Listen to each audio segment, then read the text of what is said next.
আসলে এই ভোট একসময় ছিল মুসলিম লীগের, তখন বিএনপির ভোট ছিল। ভোট ছিল কাদের? মুসলিম লীগের। মুসলিম লীগের পরে ভোট আসছে কাদের? আওয়ামী লীগের। আওয়ামী লীগের পরে ভোট আসছে কাদের? বিএনপির। বিএনপির পরে ভোট আসছে জাতীয় পার্টির। এরপরে জোটবদ্ধ ভোট, তার মানে ভোট পরিবর্তনশীল, এটা স্থায়ীকার ভোট নয়। ভোট মানুষ কেন দেয়? শান্তি পাওয়ার জন্য, মুক্তি পাওয়ার জন্য, উন্নয়নের জন্য, তার মেয়ের ইজ্জাতকে রক্ষা করার জন্য,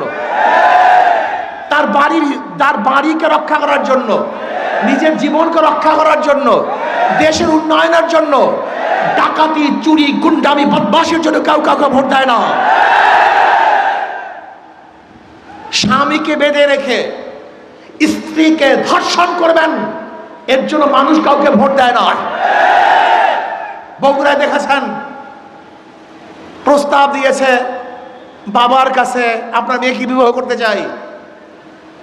বাবাই রাজি হয় নাই, মেয়ের সামনে বাবাকে হত্যা করে ফেলেছে। এই বিএনপি, অন্য কেউ না। বগুড়ায় ঘটনা,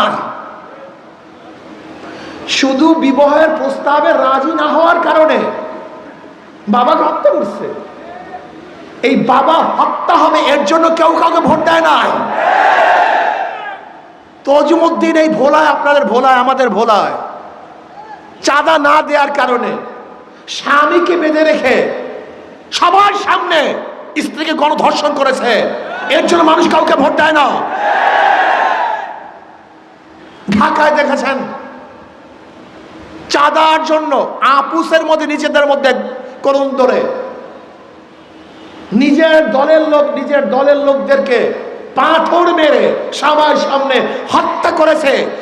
নিজের জীবনকে বিসর্জন করার জন্য কেউ কাউকে ভোট দেয় না। আপনারা দেখেছেন,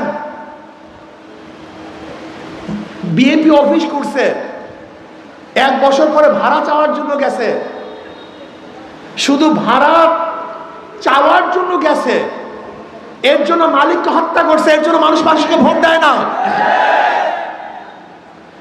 হসপিটালে সিরিয়াল একটু আগে না পাওয়ার কারণে বিএনপির লোকজন ডাক্তারকে থেতলিয়ে দিয়েছে, এর জন্য কেউ কাউকে ভোট দেয় না।